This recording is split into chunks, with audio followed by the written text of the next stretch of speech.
As the world accelerates toward clean energy and advanced technologies, demand for critical raw materials has never been higher. Few regions hold as much untapped potential or strategic significance as Central Asia. From rare earth elements to essential battery minerals, this region sits at the crossroads of global ambition and geopolitical competition. In this session, we take a deeper dive into Central Asia's evolving critical minerals landscape, where international investment from the EU, China, the US and the UK intersects with local governance, environmental pressures and shifting political priorities.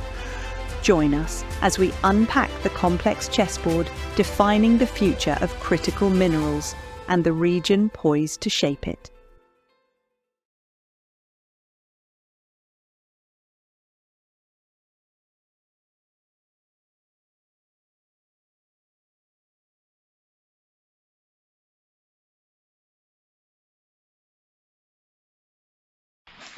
Welcome back. I hope you all had a good lunch. I know I'm not Jane Jofflin. Unfortunately, she's sick, so I'm standing in. And welcome to this session on the mining outlook for 2026, reform, resources, and the road to value creation. So we're going to start with a presentation from Maxim Kononov, who's the first Deputy Executive Director of the Association of Mining and Metallurgical Enterprises, which has been going since 2005 and has over 100 members in Kazakhstan.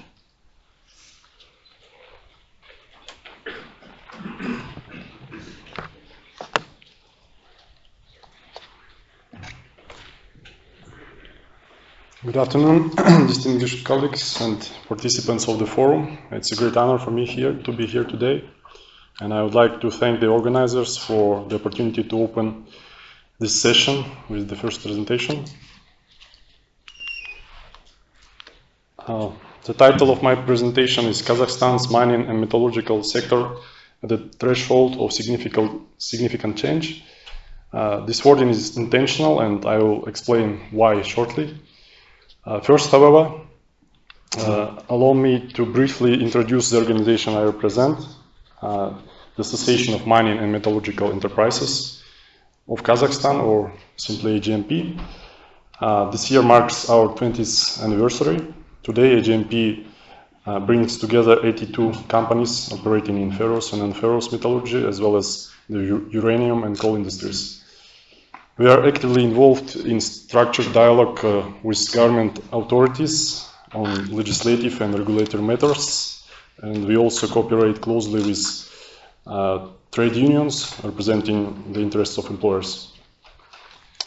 AGMP is a member of the National Council of Stakeholders for EITI and the International Council on Mining and Metals, ICMM.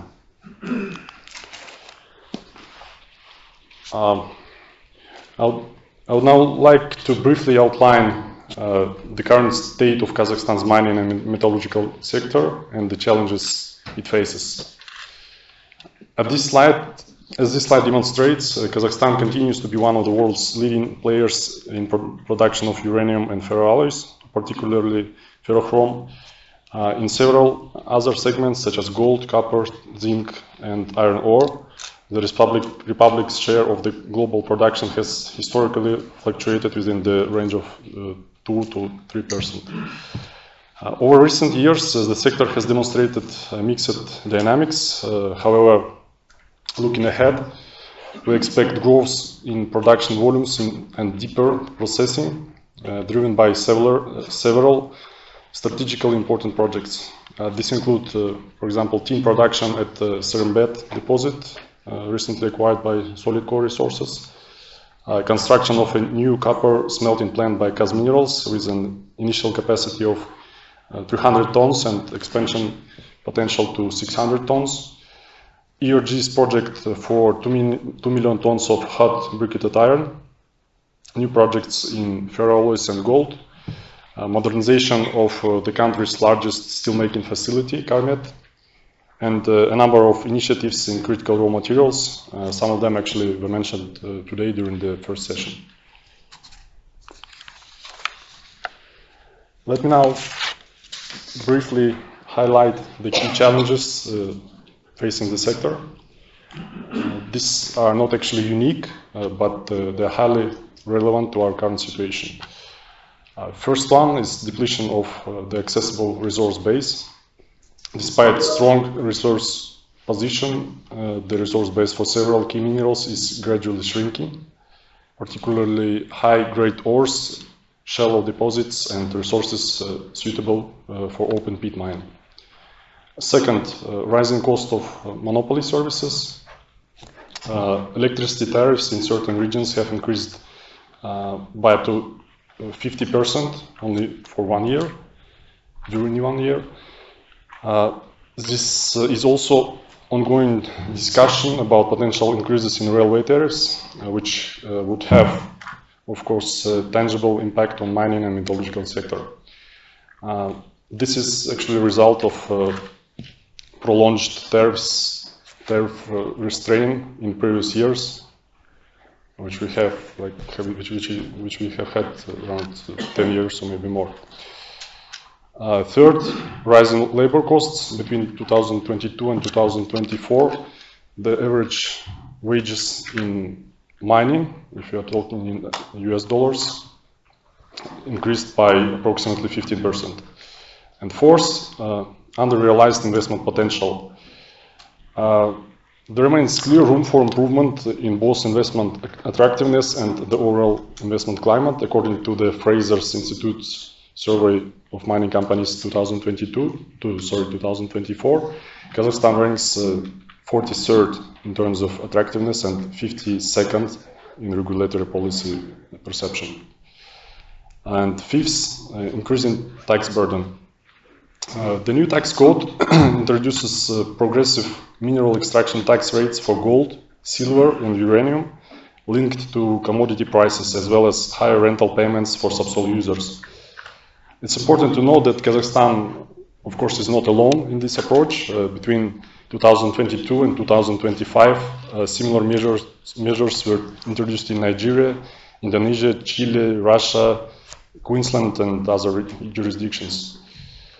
Taken together, these factors clearly place upward pressure on production costs and constrain investment levels. The next slide.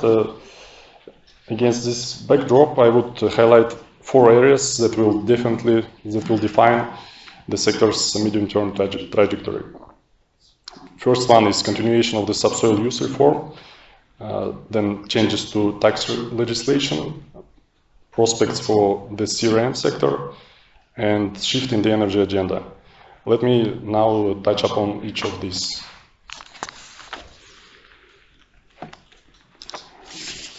As no Kazakh government representatives are here today, I will take the liberty of outlining the government's current vision for the sector. The reform of subsoil use legislation has long and very complex story.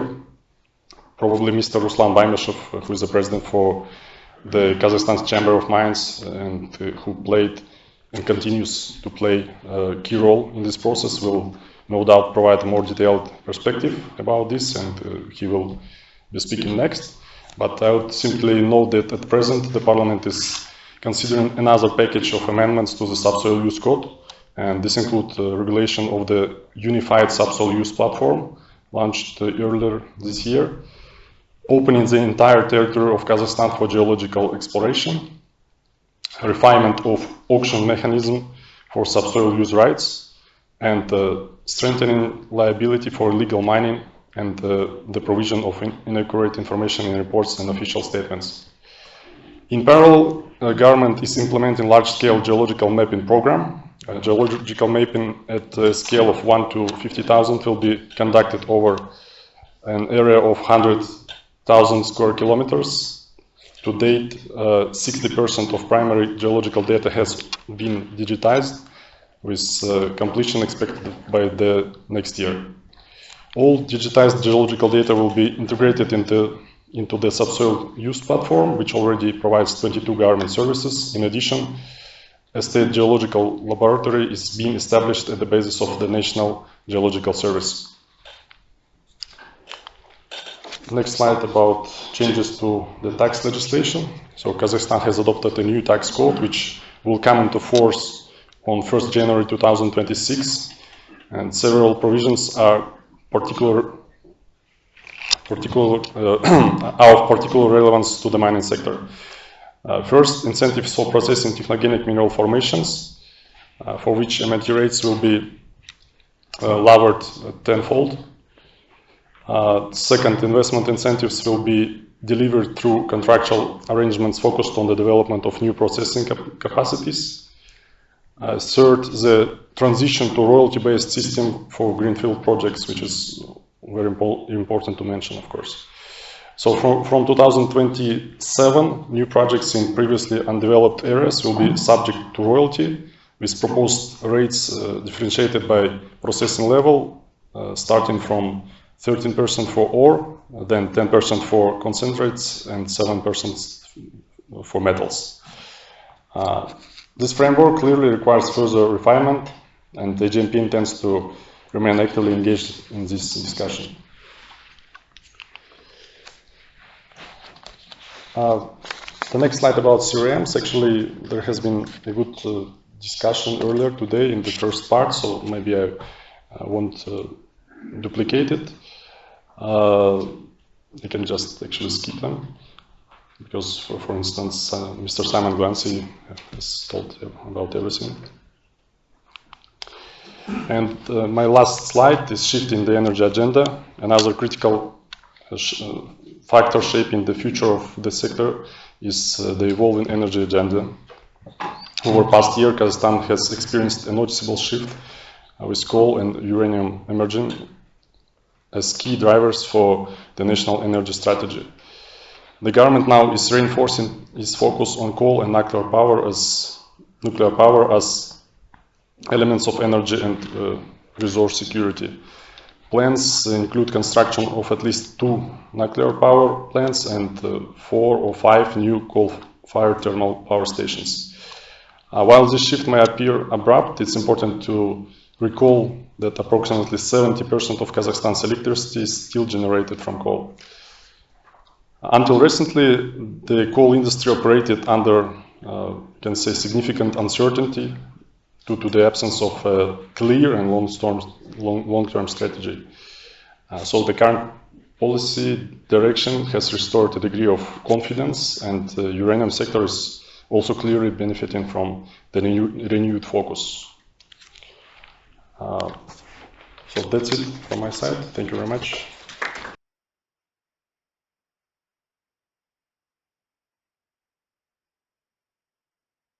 Thank you, Maxim. And now it's my great pleasure to introduce my old friend, Ruslan Baymeshev, who probably needs no introduction, being involved in the ministry and involved in Kazakh mining for a long time. But he's the president of the Kazakh Chamber of Mines, which was formed in 2023. Thank you.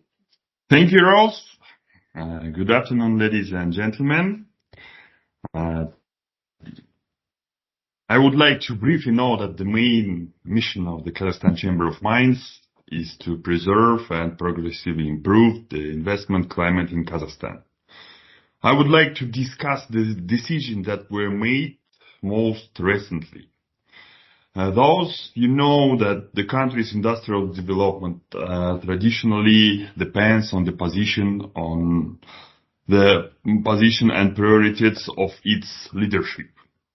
And the state position of the president regarding the mining sector remain unchanged and aimed to attracting investment.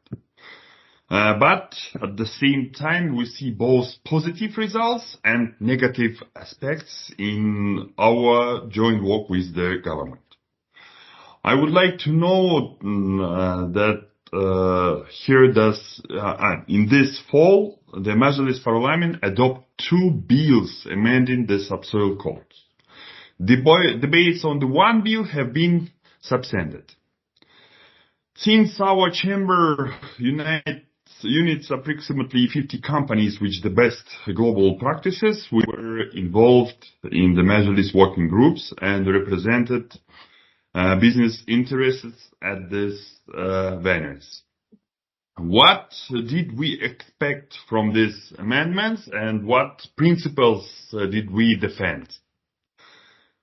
First, it's stability and predictability of industry legislation, access to geological information and digital database, automation of interaction with the government agencies, fair and clear tax policy, balance of interests in the implementation of legislation, support the implementation of geological exploration projects on the ground. So, what did we achieve today? In my opinion, our main victory was the holding of discussions on the bill initiated by parliament members aimed at reserving the 2018 reform. The initially adopted principles of the subsoil code, attractive to investors, were intended to be scrapped and essentially returned to Soviet-era regulatory methods. Heated debates over more than 130 amendments took place at 15 sessions. The last session was in May 2025 and has not been held since. To clarify the situation for today's sessions of Parliament, the Chamber had to engage in dialogue with the presidential administration and engage the senior political officials who initiated this reform before. As a result, the project has now been halted, and this is a major victory for the democratic parliament, which understand the premise and ideology of the reform. At the same time, as I mentioned, the Majlis has adopted two other bills amending the subsoil code. I'd like to point out that they haven't yet been approved by the Senate or signed by the President. But the first law adopted focused more than on changes to procedures for working with hydrocarbons and uranium. However, it is also touch on general issues related to regulation geological exploration. This includes issues related to conducting geological surveys in area with potential for uranium discovery. Essentially, the government has determined that it is not interested in private investment in this area. Approximately 20,000 square kilometers of land in Kazakhstan have been designated for geological exploration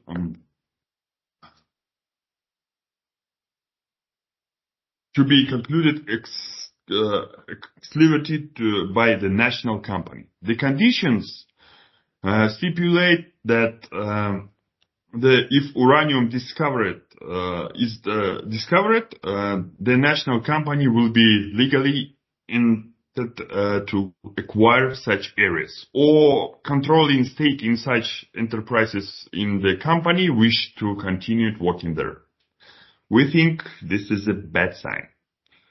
The second bill aims to further improve the subsoil use system by increasing transparency, digitalization process, and strengthening accountability for violating establishing procedures.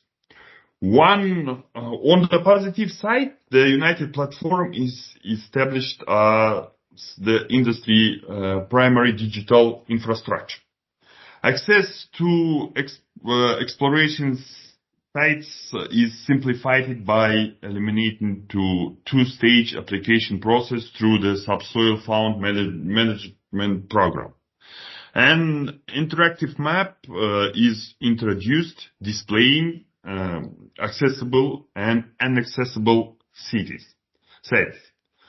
The circulation of the blocks at the determination for subsoil use right is regulated through electronic auction. A ban on hidden mining specifically emphasizes that when extracting raw mass in excess of 1,000 cubic meters. Violation of this prohibition entails the revocation of the exploration license for solid minerals.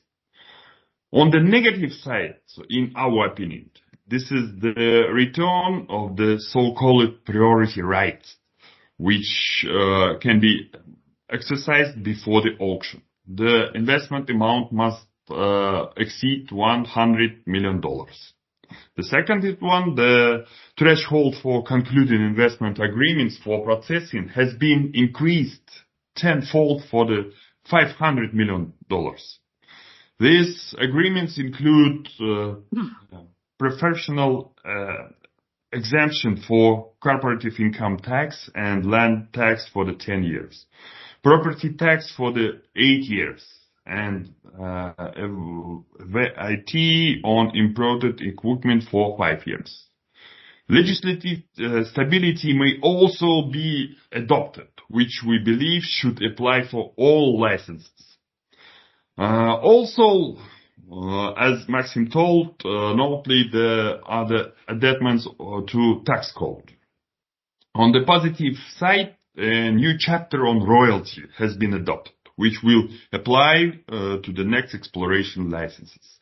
However, these regulations are not applicable under their specific conditions, and we will need to refine them until 2027. Retail payments have also been increased for the large areas. It's around the 400 square kilometers. However, they remain unchanged for the small areas. Finally, I would like to know that the Kazakhstan Chamber of Mines, along with other associations, approached the Prime Minister with proposal for a systemic solution to the issues hindering investment in the industry. Ultimately, the government agreement to jointly develop a package of amendments to the subsoil code and related legislation. In our view, this is the best prospect when all market participants engage in the open dialogue to shape improvements to the investment climate. This work is ongoing and will continue in 2026. We invite all investors to join to our chamber and participate directly in these decisions. If you have any questions or decide to join our team, you can find my contacts on our website, or you can ask it from our organizers. Thank you for your attention. Rod?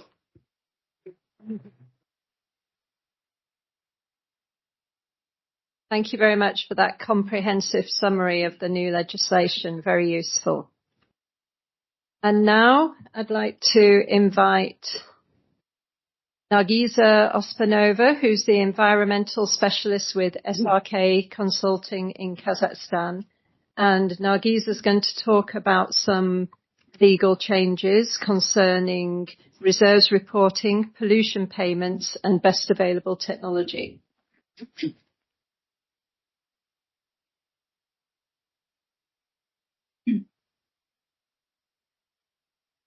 Thank you, Rose, for the introduction. And good afternoon, everyone. So today's topic that I would like to share with you, the growing importance of environmental, social, and regulatory factors in mineral resource and reserve reporting. As you know, when converting mineral resource to reserves, it's important to consider a number of modifying factors that includes but not limited to mining, infrastructure, processing, economic, marketing, and also includes environmental, socio-economic, and legal aspects. So there is a question. What role environmental, social, and legal aspects play in mineral resource and reserves reporting? And the answer is clear. The importance is growing so significantly during the whole project life cycle, starting from exploration to closure. And today I'm going to talk about one of the important factors that becomes very material in Kazakhstan in the last few years. But at first, as environmental specialist, I would like briefly touch on other modifying factors that we are always pointing our attention during the project evaluation. First of all, modifying factors that can prevent or delay the project implementation. It includes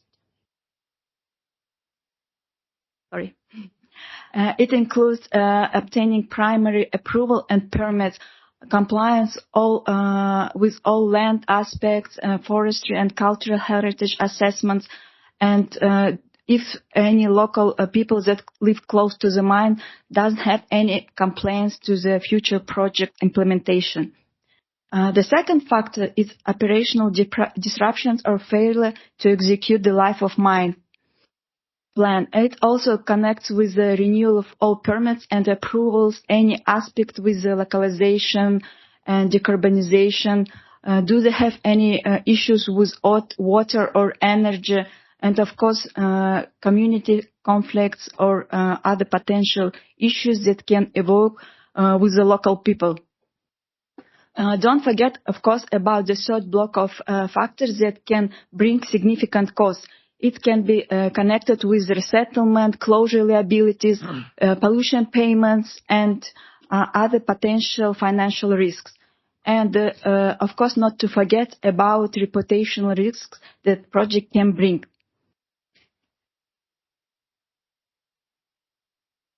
Over the last few years, Kazakhstani legislation, including environmental code, water code, and the upcoming changes in the tax code have significantly changed. And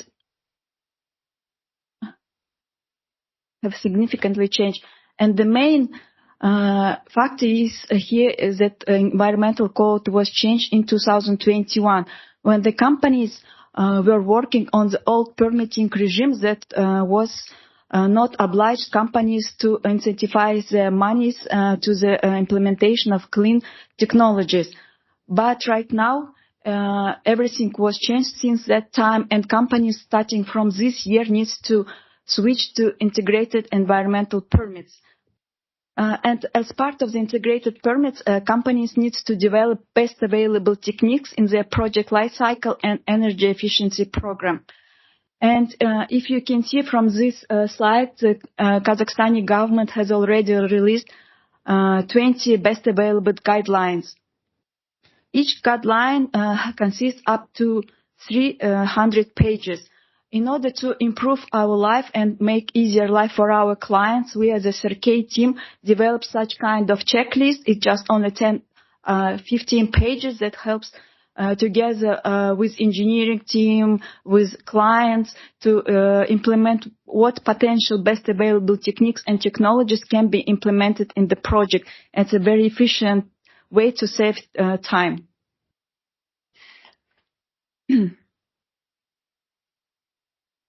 This slide is very important because it shows that most pollution payments from the mining companies in Kazakhstan come from the waste disposal. Why it becomes so important right now? Before it was the principle, the polluter pays principle, where companies paid very negligible amount of money, and that's why the modernization was not incentivized. But right now, everything is changed, and companies needs to implement best available techniques and received IEP, it means integrated environmental permit, in order to receive relief from pollution payments. This graph is very interesting because, as you know, the tax code is changing in Kazakhstan. That was already mentioned by Ruslan and Maxim. And the pollution payments becomes very significant. It becomes very material right now. If we look at this slide, you can see that the increase is driven by two mechanisms under the new tax code. The base is a free rate, that means alpha factor. It increases step by step after 2028. And again, after 2031 for category 1 facilities. In Kazakhstan, we have top 50 polluters. that companies pollute and emit more emissions than other companies, and they need to switch to this integrated permitting regime starting from this year. If not, they will pay a very significant amount of pollution payments. And that's why it's very important for companies to adapt to new reality. During project implementation and evaluation, we always speak with our clients and propose different scenarios. If they stay on the old permitting regime or they switch to a new one, which potential risk or financial obligations that they will have during the life of mine. And one of the potential risks is that the peak of pollution payments comes during the production period, the main production period.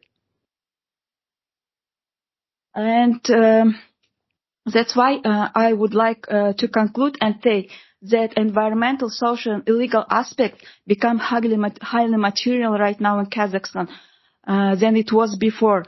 In the past, strict regulation was viewed as a distant possibility, but now we are living in real life where companies and mining companies will have more environmental obligation and requirements.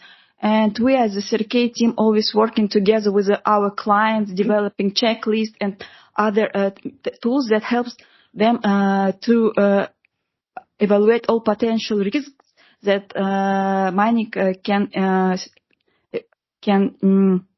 meet in the future. That's it. Thank you.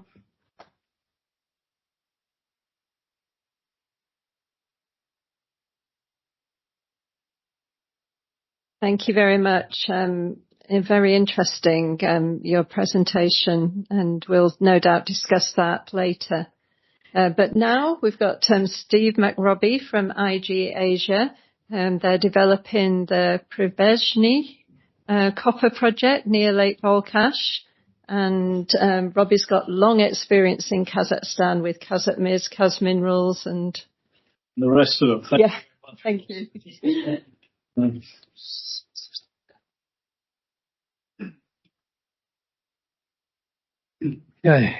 Дамы и господа, добро пожаловать в наше медное место рождения Прибрежное. And that's all the Russian you're going to get out of me.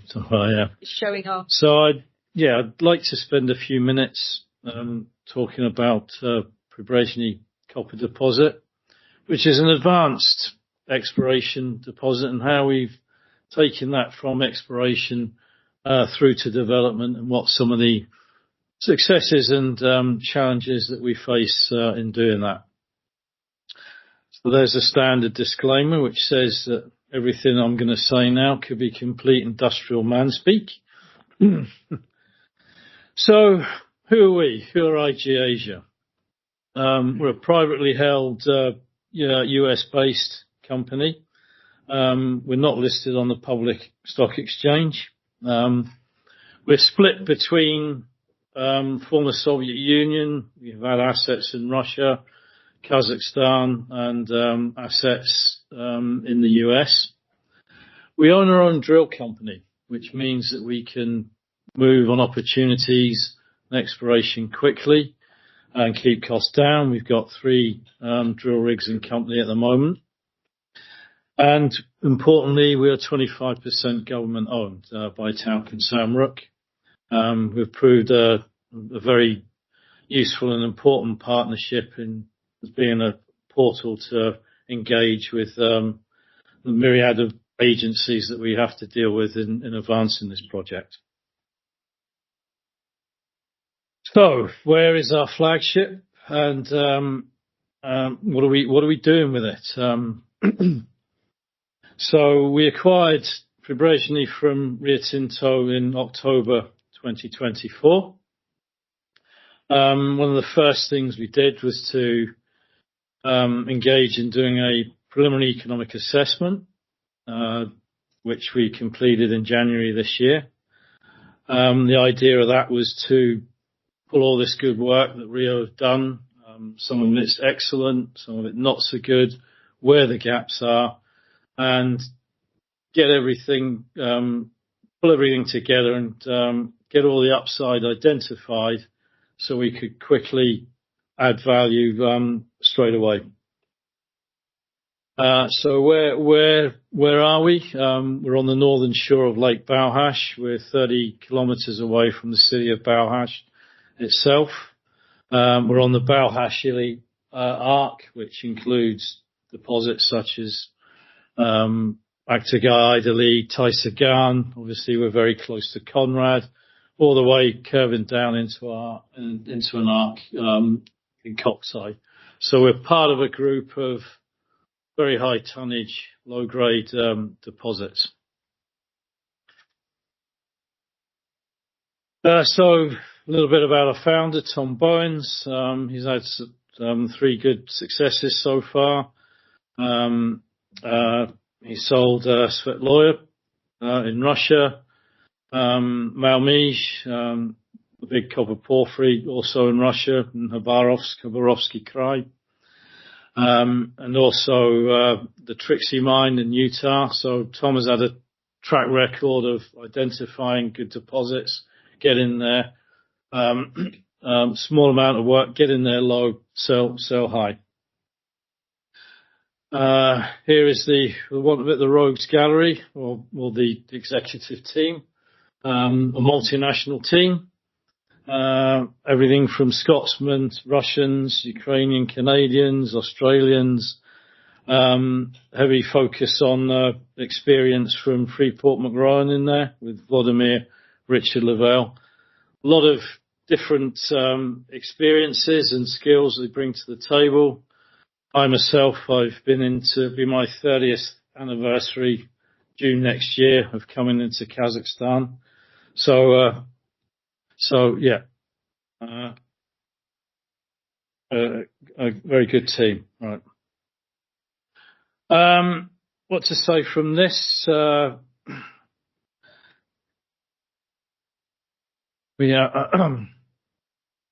I say I won't spend too much on this. Just to say, there's been a change in Kazakhstan from old suppliers, very Russian focused. New people coming into the game since 2021 with the EU policy. That's opened up markets, especially for critical minerals. Foreign investment is on the up. I think we could do more for junior companies. There's a balance there between old suppliers, the old Soviet links to new markets. As we've seen before, Kazakhstan, the mining powerhouse. Mining is very important. On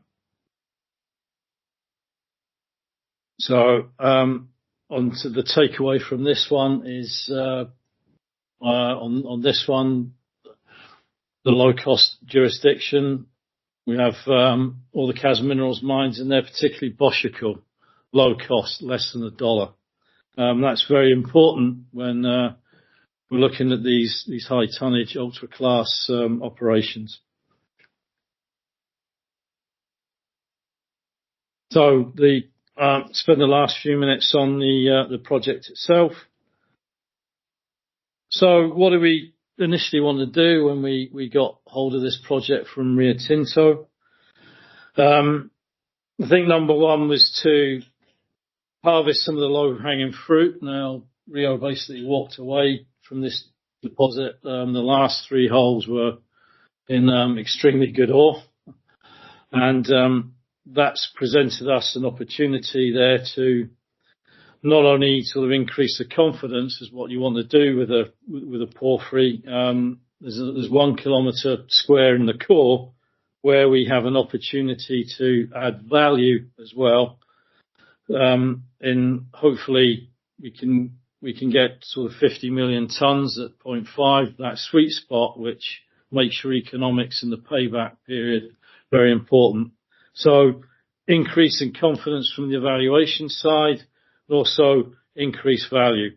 As well as intra-deposit, we've also got deposits within the licence area outside of that as well. Excellent infrastructure here, well served by an east-west railway line. We've got power very close to 500 megawatt, the main electricity artery in Kazakhstan. There are 33 kVA power grids. The railway line goes right through the deposit itself. Infrastructure here is second to none. Again, keeps the cost down. And as I say, we have the smelter producing sulfuric acid 30 kilometers down the road, less than $100 a ton for cost of sulfuric acid.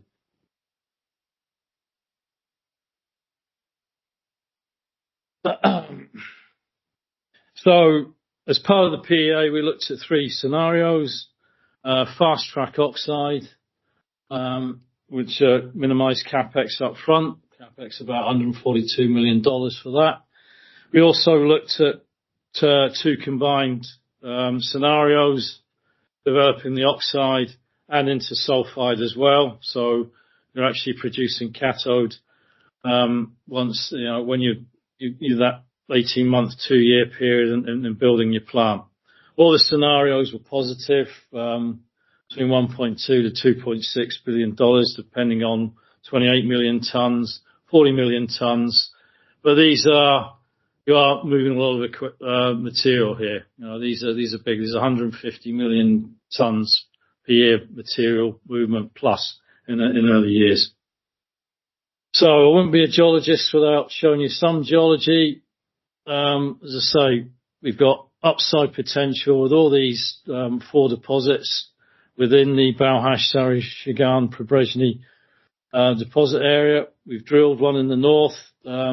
It's all within this corridor between these 2 faults, the Conrad-Borley fault and the East Conrad fault. The Tokral fault in the north there is very important as well. So that Conrad corridor is very important. We're dealing with multi-centers of mineralization here. It's not just a distal deposit where the grade is declining away from Conrad. Not the case at all. We've got several intrusive centers, which all are capable of generating 3 million tier 1 porphyry deposits and targets. So there's a large unknown exploration space. We're looking at AI to improve target generation as well, moving from the known to the unknown, and also looking to optimize the drill spacing.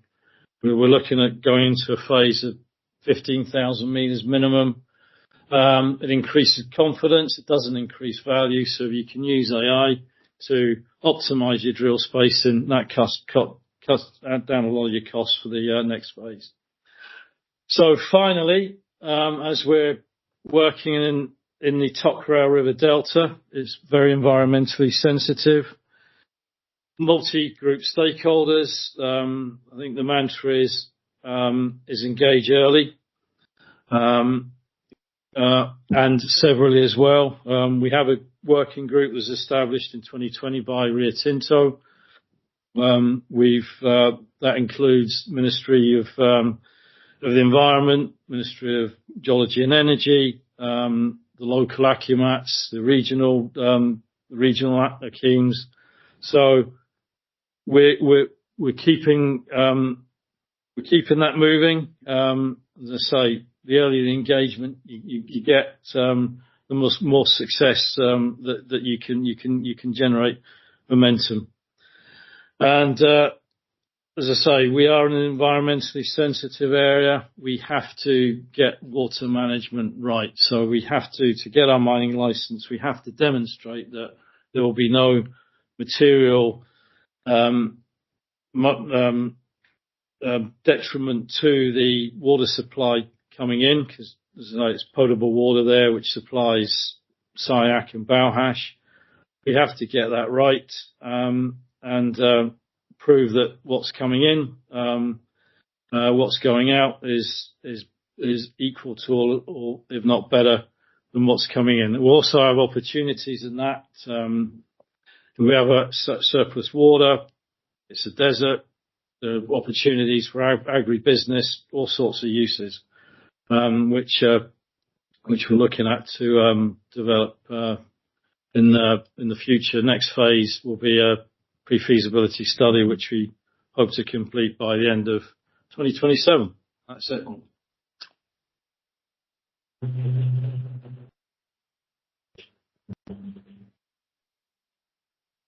Great. Thanks, Steve. And another mining company presentation, we've got Robert Barlow, who's corporate development with Ivanhoe Mines, and he's going to be talking about their Kazakh copper exploration project, as well as the Kamoa-Kakula smelter. And I noticed in one of your pictures there, you've got a nice turquoise rotunda, which could be very Kazakh. So, thank you.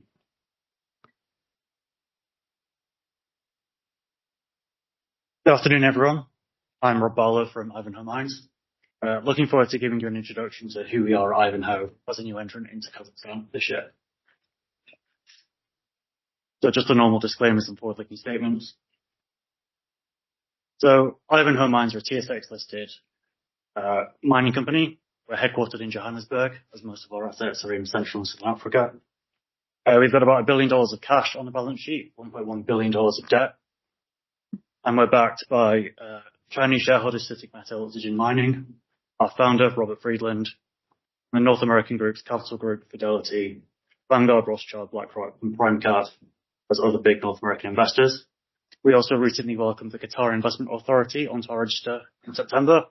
They invested $500 million in Ivanhoe Mines, and we've signed an MOU to explore for and discover new critical mineral projects. So a little bit about Ivanhoe and our assets. Our main asset is Kamoa-Kakula, one of the largest copper discoveries ever made. Kamoa-Kakula is a top 10 copper mine, the highest grade major copper mine in the world, and was discovered in 2008 with the Kakula discovery in 2016. From discovery, we constructed in 5 years on time on budget, and Kamoa-Kakula will become a 500,000 ton per annum copper producer with a mine life exceeding 30 years. Kamoa-Kakula is a sedimentary hosted copper deposit, and the scale of it is just enormous. 42.5 million tons of contained copper discovered at a grade of 2.8% copper. Just the area of the resource, which is between 3 and 20 meters thick, is 100 kilometers squared. So we take big bets on exploration and look for big deposits. The next asset that's producing for us is the Kipushi mine. We restarted the historic Kipushi mine late last year. Kipushi is an ultra high grade zinc mine, the only producing zinc mine in the DRC.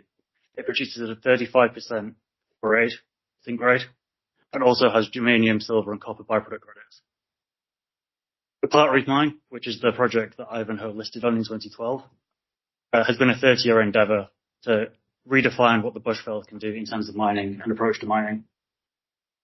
Platreef was opened last month by President Cyril Ramaphosa in South Africa, and is taking its first steps to becoming a million-ounce PGM producer this year. On the exploration side, we focus on the Central African Copper Belt, where Kamoa-Kakula is situated on the fringe of. Our main projects are the Western Forelands. We've already discovered 9 million tons of contained copper in the Western Forelands at a similar grade to Kamoa-Kakula, around 2.8%. The difference is that the Western Forelands license area is massive, 7 times that of Kamoa-Kakula, at over 2,600 kilometers squared, and we're adding to that resource every day. An extension of that thesis are the Zambian and Angola copper projects that we own. These are testing even further reaches of the Central African Copper Belt to the west and to the south, true grassroots exploration, and we're pioneers in exploring undercover for sedimentary hosted copper. This brings us to Kazakhstan. Kazakhstan is our next frontier in terms of looking for sediment hosted systems, exploring for world-class copper ore bodies. We see great similarity between what we see at the Central African Copper Belt and the Chusarisu Basin in Kazakhstan. And so we're going to talk about that at a later talk. So discoveries in our DNA, and we say that quite a lot, but it's really true. The old Ivanhoe Mines was the discoverer of Oyu Tolgoi. So in 2000, BHP licensed the Oyu Tolgoi lease over to Ivanhoe Mines through an option. On their way out the door, BHP handed over assays from their most recent drilling, which had discovered low-grade copper porphyry mineralization on the licensed area. The agreement was already signed, and so we ran out with that opportunity and drilled deeper, found the high-grade core that Rio Tinto are now developing and turning into a 500,000 ton per annum copper producer. The next discovery was Kamoa-Kakula. So around the time that Oyu Tolgoi was discovered, Robert Friedland was making his first steps into the DRC. He acquired a 19,000 kilometre square land package on the margin of the Central African Copper Belt, with the thesis that so much copper has been discovered there and everyone's using the same model. Why not test it and try something new? 10 years later, Kakula was discovered, a higher grade, shallower, thicker version of the Kamoa deposit, and that kick-started the Kamoa-Kakula story. More recent discoveries on the Western Forelands from the Makoko and Kiolo deposits, as well as Kitoko. These are to the west of the Kamoa-Kakula ore body, and these are really exciting discoveries that we're very excited to be advancing. The next step on this journey is the Chi-Seri-Su. We acquired a similar sized land package as we started with in the DRC, using the same approach there to discover world-class ore bodies. So a little bit about the Kamoa-Kakula discovery story. Kamoa-Kakula was the first new copper belt discovery, the first new major copper belt discovery in decades. Kamoa-Kakula was a blind discovery, so the western side of the Central African copper belt there, it has thicker sand than the rest of it. So that was one reason that that area was neglected and available for licensing. Another reason is that the west and the north are in the wrong rocks. Most of the copper belt discoveries are in the Rowan or the Mine series. These Rowan rocks are resistant, vegetations that grow on them, and they're at surface on the centre of that Falcon Thrust Belt, which means that they're easily explorable. You can get great grab samples and near-surface drilling. It was more challenging to go to the west, but the land was available, and we wanted to challenge the conventional model. In doing so, we discovered copper in the Nguba group in the first drill hole of Kamoa. I'm not sure if you can see on the cross-section there, but drill hole 1, drilled into the Kamoa geochemical anomaly, returned 6 meters at 3.26% copper. Drill hole 2, 800 meters away, returned 8 meters at 2.08% copper.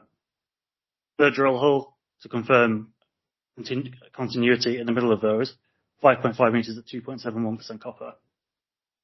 This is when we knew we had a huge system, and we began the infill drilling the step-out drilling from there in 800 meter intervals until we had an enormous 19 million ton copper deposit at Kamoa. So Kakula was discovered about 8 years after Kamoa.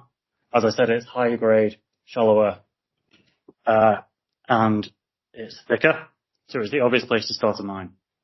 The decision was made to start development works in 2016, the same year that we discovered Kakula. And this is what the Kakula site would have looked like back then. So fairly heavy bush coverage and roads that we built to hack through the bush to try to get drill rigs out there. 10 years later, we've installed 17 million tons of processing capacity at Kamoa-Kakula. These are the phase 1 and 2 concentrators, built in 2021 and 2022 respectively. We're currently busy adding a fine grinding mill onto the back of these, as our current recoveries are around the high 80%, and we're aiming to get to 95%. With the head grades that we process at Kamoa-Kakula around 4%, our tailings currently are between 0.6 and 0.7% copper, higher than the world's average head grade for copper. We're going to take every opportunity to maximise recoveries on those. The next slide, as was very kindly mentioned, is of the Kamoa-Kakula smelter. We completed construction this year, and I think we just announced an hour ago that we started the heater of the smelter, which will be operational from next year, producing 500,000 tons of copper. This smelter is a landmark in the DRC. The government asked us to build it, and we built it. It's the largest smelter in Africa, and it's the largest of its kind in the world. So why are we so excited about Kazakhstan?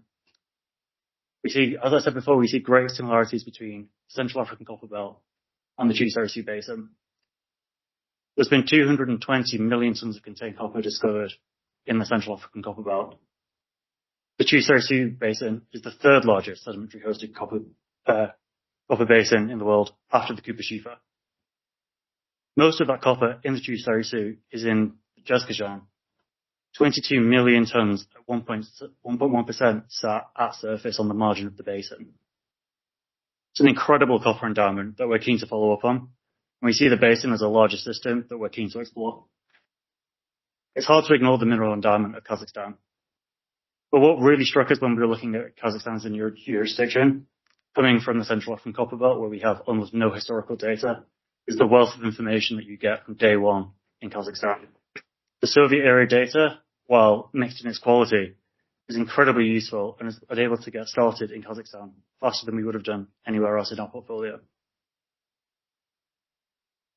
What also struck us in Kazakhstan is that most of the known deposits, because of that Soviet-era data, are exposed at surface. Almost everything we think that should be discovered at surface or near surface has been discovered. The big opportunity lies under heavy cover. So in areas where there's less land cover, there's almost no known deposits. Zhamanaiba is a massive exception to the rule in Kazakhstan. So blind drilling is the key to discovering big new deposits in Kazakhstan, in our view. So how do we enter Kazakhstan? Through a joint venture with our partners, Palace Resources. Palace are a UK-based group that entered Kazakhstan following the reforms of the mining code. That reform was key to getting us interested in Kazakhstan, because it opened up the country to foreign investment and gave us confidence to invest big money early on. We follow the mantra of Robert Friedland of invest with conviction and drill fast. So we've launched a massive 17,500 kilometer drill program in our first year on the ground in Kazakhstan, and we're looking to expand that next year. As mentioned, the JV is one of the largest exploration land package in Kazakhstan. It's over 16,000 square kilometers, and it's the largest in the basin. We currently own a 20% equity in the project, and we'll sole fund 18.7 million this year and next year, with a possibility of spending up to 115 million within the first 4 years to discover a world-class ore body. Just to close, we're really excited about being in Kazakhstan. We see this joint venture as a way for us to get our feet wet on the country and in Central Asia in general. We're really trying to integrate this JV into our company. So the picture below just shows that we've brought some of our Kazakh geologists to the Western Forelands and to Kamawa, and we'll return the favour early next year. That's me. Thank you.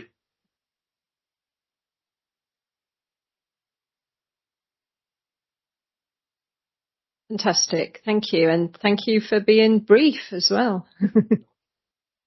So now we have a panel discussion. So we should have Pini Altas online. Pini is the CEO of Cove Capital, and he's got a background in critical minerals in the US. Pini there? Yes, hi. I'm just getting my camera on here. Fantastic. Great. And if you gentlemen would like to join me, we have Danyar Idrisov, Chief Investments and Strategy Officer for Tauken Samruk. He's got a background in finance, gas. He's worked for the Sovereign Wealth Fund, so very well equipped. And Al-Farabi Idrishev, who's Director General of the National Centre for Technology. Foresight. Foresight, yeah. I can read my own writing. Sorry about that. Great.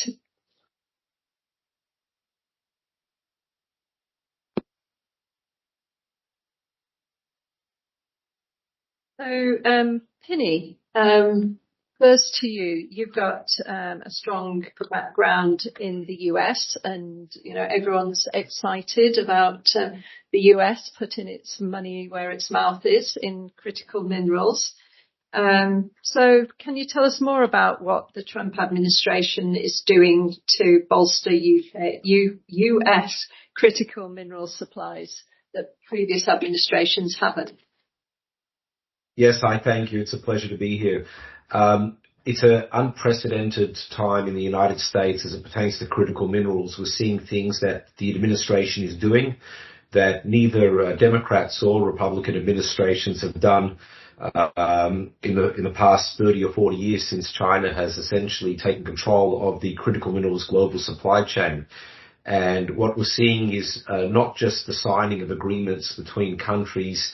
We're seeing tangible actions being implemented in terms of financing, in terms of underwriting companies, helping companies with offtakes, with price floors, and a number of other actions that the administration is taking. And in talking to a number of colleagues of mine who are in the critical mineral sector, who are in front of the US government for different types of support, everyone's sort of giving the same comment. We feel like we're sitting with private equity and government, a very unique mix. And I can tell you that the actions that the administration is taking are already having a wide-ranging tangible effect, and we've seen this most recently with the agreement that our company, Kaz Capital, signed with Tarkon Samruk for the major tungsten project in Kazakhstan, where direct involvement by President Trump and President Tokayev, alongside Secretary of Commerce Howard Lutnick, helped get this deal over the line.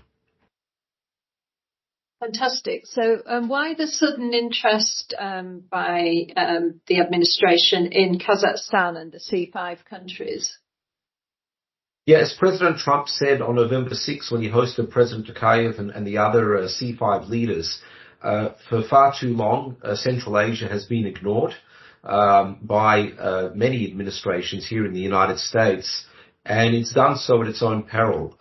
We've obviously, everyone is aware of the control that China has for the majority of the global critical mineral supply chain. And the US, understanding that it has a limited number of projects that can come online in the next 5 to 10 years, understands that it has to look outside of the US. And the obvious partners being Australia and Canada are the first countries that come to everyone's mind. However, our vision was very different at Cove Capital. We understood that Kazakhstan in particular is the lowest hanging fruit for not just the United States, but for the West to be able to secure a long-term sustainable supply of a number of critical minerals. I mean, Kazakhstan, along with other countries like Uzbekistan, Tajikistan, etc., are blessed with an abundance of natural resources. Kazakhstan having a very long track record in the development of a number of mining projects in country, as everyone's familiar with. So to us, Central Asia, and particularly Kazakhstan, was an obvious destination. So we went in very early 2023, just when the US and Kazakhstan had entered into agreement to collaborate on critical minerals. And we've sort of made this our key country of operation, given that we understand the opportunities there now are abundant, and under President Tokayev's business reforms and mining reforms, it's a lot easier for Western and US companies to invest and operate in the country. And so, as you've alluded to, there was very senior involvement in the negotiations, the two presidents. What do you think precipitated such senior involvement in this deal?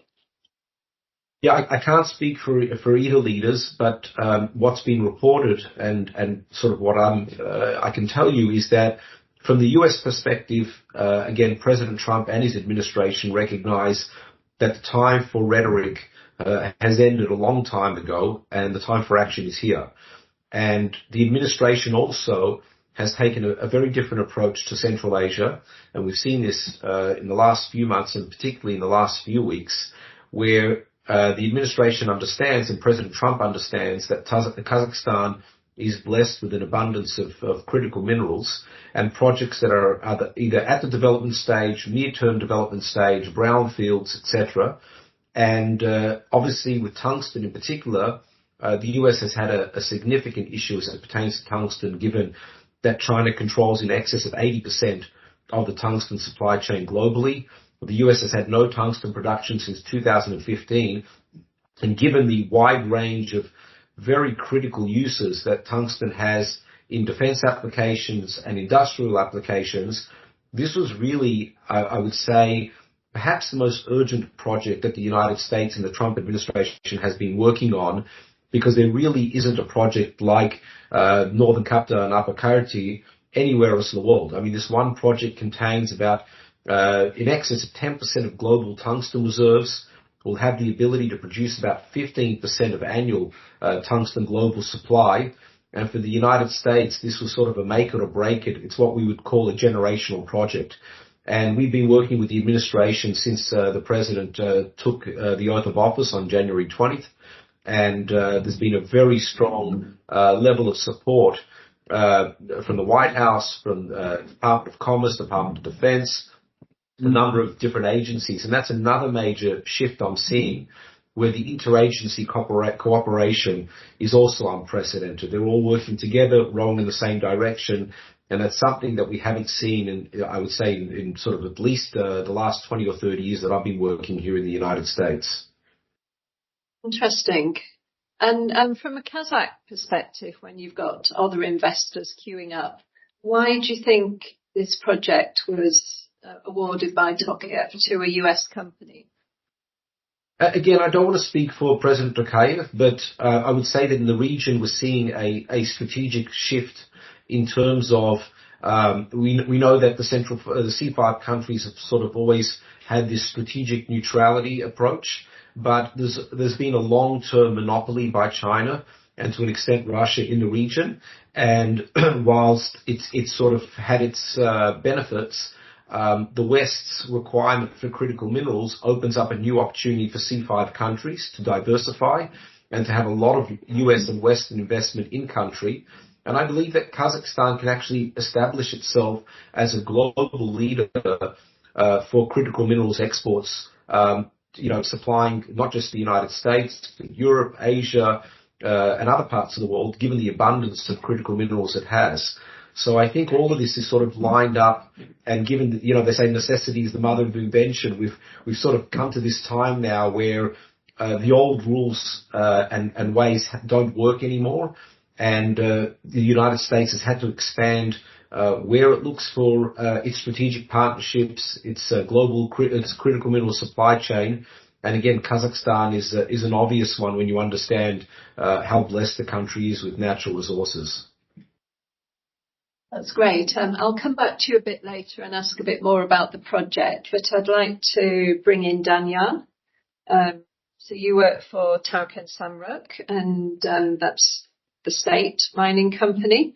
So some projects are going to US companies. We've heard from other international companies. So how is it decided which projects you keep as Tauken Samruk and which projects are awarded to other companies? Well, thank you for the organizers for organizing the event. Thank you for inviting us to participate. Regarding the question, I think to your question, the previous speakers have already given a very good answer. Kazakhstan has always been an open country, especially for foreign direct investment. And as previous speakers from Eurasia, Kononov mines, even now, Gulf Capital, the storyline basically is the same, that the Kazakhstan government has created a very friendly investment climate in the country. The economics work very good for very high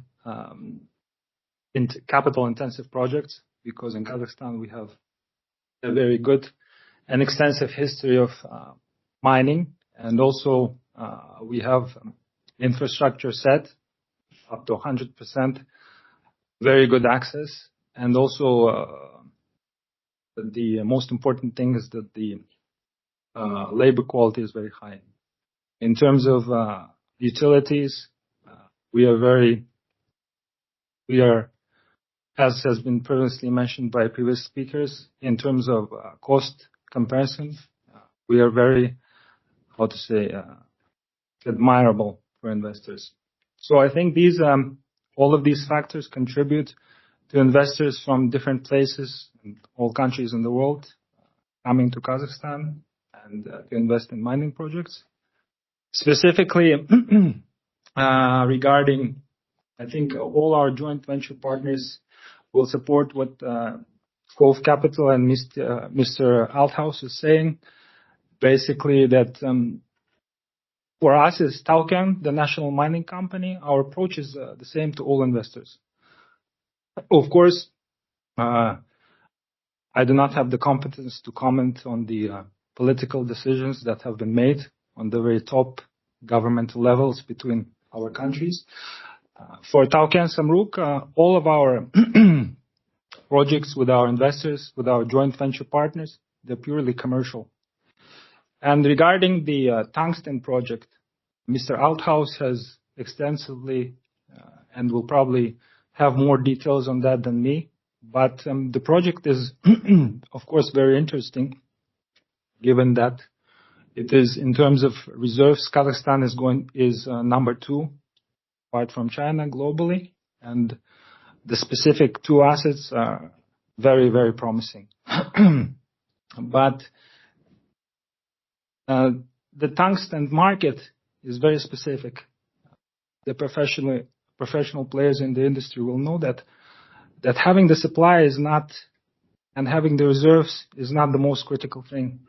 One of the most critical things for each mining project, especially with specific metals such as tungsten, is to have the commercial terms work, the economics terms work.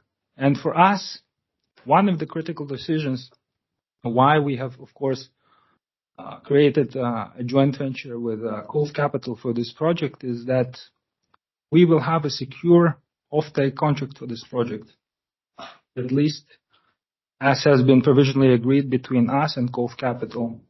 Given this offtake contracts, that will make the economics of the project work very successfully for all parties, and especially for Kazakhstan. So to answer that, I gave an answer to your question. And I add from government point, it's why we have Cove Capital on board. Actually, it's synchronized with our foreign policy, and our foreign policy based on the principle of multivectoral partnership.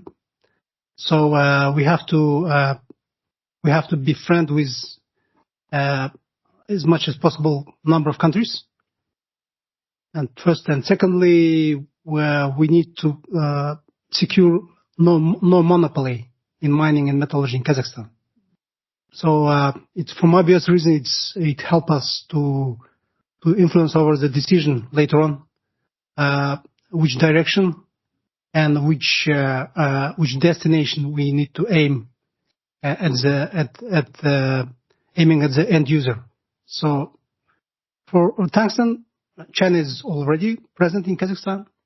So why not other country to be invited and to be also present in Kazakhstan? This approach would be similar to any metals. So we had very excellent presentation by with Western companies. But at the same time, in copper, we have also very good activity of Chinese companies. We have a little bit presence of other companies coming from other countries. And this jurisdiction of Kazakhstan is welcome any company who is with good faith and complying with ESG, first of all, and any benefit they create in Kazakhstan, they benefit in Kazakhstan as well.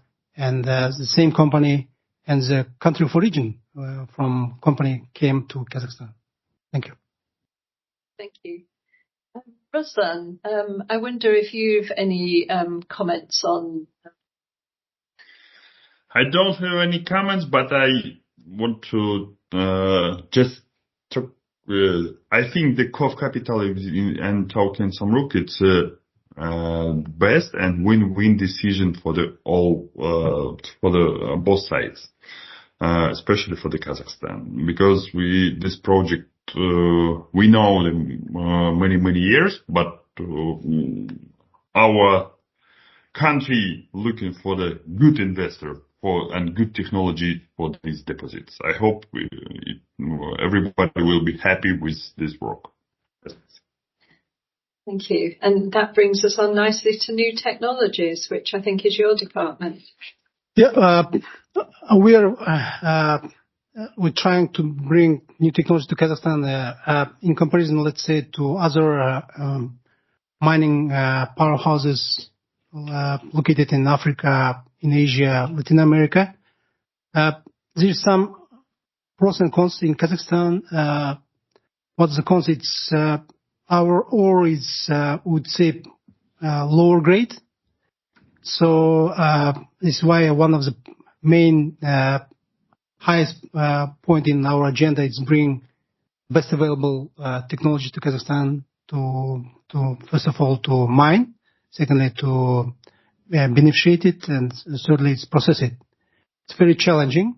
I would say, let's say for nickel, we have laterite resources around 2 million sitting in Kazakhstan. But our nickel is lower than in Indonesia.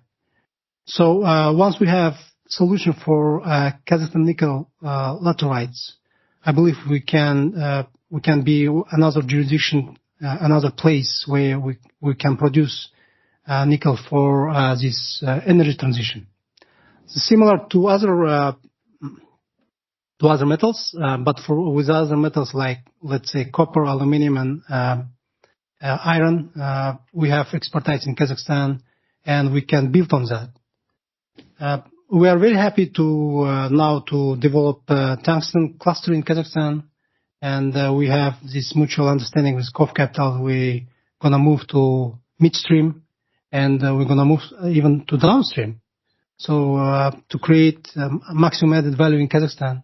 We are not end user of any metal in Kazakhstan, except maybe iron. So all these critical metals and minerals, they ended up used in the West, in the developed countries, in China. And I don't see any contradiction that we're going to have most possible added value chain in Kazakhstan.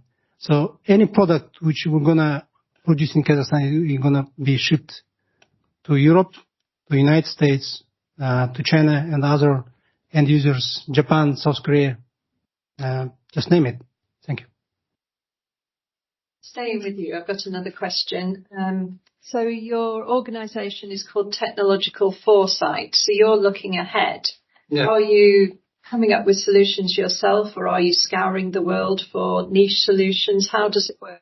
So when you come back to critical minerals, the audience knows, for example, in the critical list of United States, lately they had included 60 minerals and metals. No one institution can handle it. No way.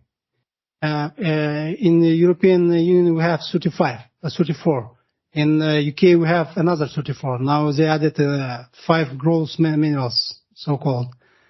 So I can't find any one institution which can really solve all this problem. Even for different metals, we have different stages.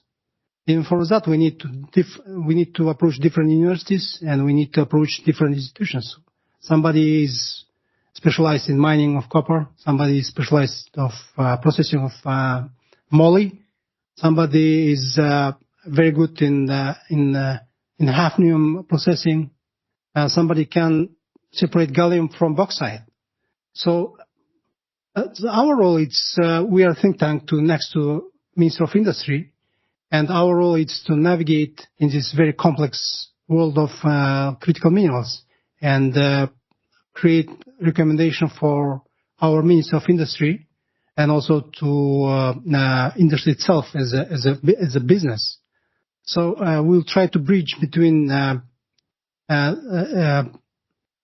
solution bringer and who is willing to cooperate on that direction. And so far we have some successful cases, which were very helpful for Kazakhstan and the businesses who is working on the ground in Kazakhstan. We have a very wide network across North America, South America, Europe, Asia, and we really highly value all this expertise which we can find outside of Kazakhstan. Even in our neighbor Uzbekistan, there is some expertise in let's say in moly and in tungsten, and we are really considering now to cooperate with our neighboring countries to be complementary to each other.